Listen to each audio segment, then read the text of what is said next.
Ako po si Maricel Buen, a tuberculosis survivor. Ako po ay isang massage therapist. So, ang ginagawa ko po ay naghihilot po ng mga kliyente ko para po maibsan po yung kanilang mga sakit sa katawan na nararamdaman. Nung nakunan po ako, akala ko po kasi nabinat lang ako. Then, nagsimula na po na nagchichila ko sa gabi.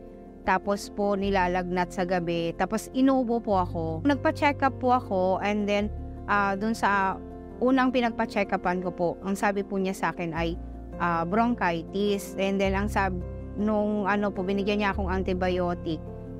Okay naman po siya. Tapos ko, and then after a month, inubo ulit ako. So nagpunta ulit ako sa doktor na private doctor, iba na naman. Then ang sabi po niya sa akin may pneumonia ako. Binigyan niya ako ng high doses ng antibiotics, natapos ko. Pero after 1 month na naman, nagkaroon ako ng ubo.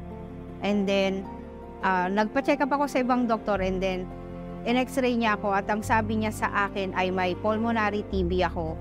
So, sabi ko, in-expand 1 week, 2 weeks, pabalik-balik ang ubo ko. Yung pala may TB na ako. So, nalungkot ako kasi titigil ako sa pagmamasahe ko. So, hindi na ako makakatulong sa asawa ko na maghanap buhay.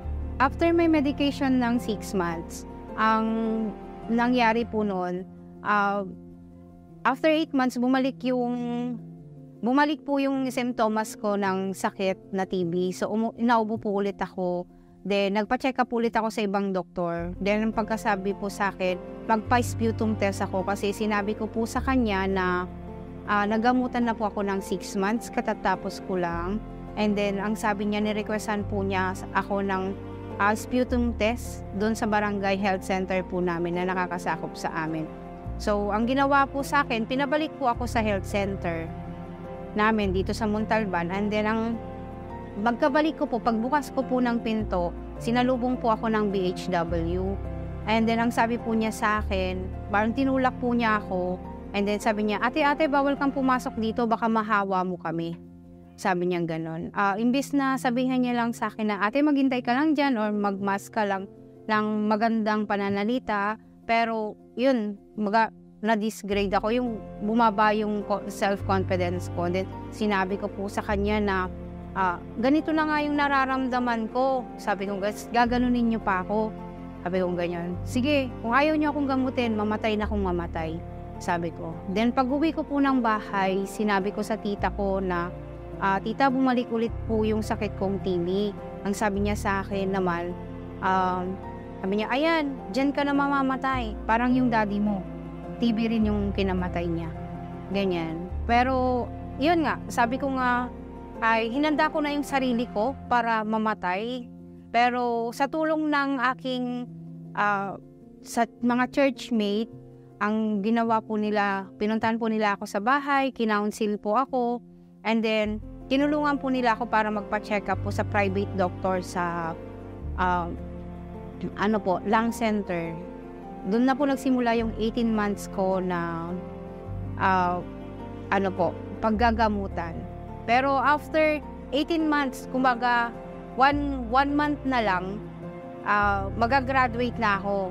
Then, nag-apply ako sa trabaho. Maliit lang naman na company. So, bago ako mag-final interview, in-x-ray ako. So, may nakitang spot. Then, yung po na tinawag po ako, then, sinabi po nila na kung tatanggapin nila ako, baka daw mahawa ko yung mga tao niya, ganyan. Hindi muna niya tinanong kung ano yung magagawa ko sa company nila na kaya hanggang noong mag-graduate ako, natatakot na akong mag-apply sa mga company.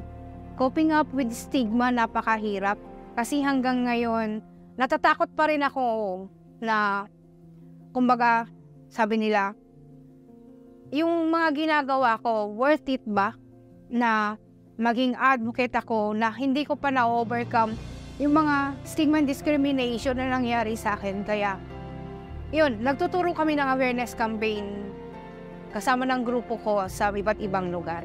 Kaya, nung nakatapos ako ng 18 months nga po, tuwang-tuwa po ako kasi Yun, nakabalik na ako sa trabaho ko. At the same time po, actually ngayon po ay isa po akong treatment partner dito sa amin sa Montalban, na kung saan nakagraduate na yung isang pasyente ko.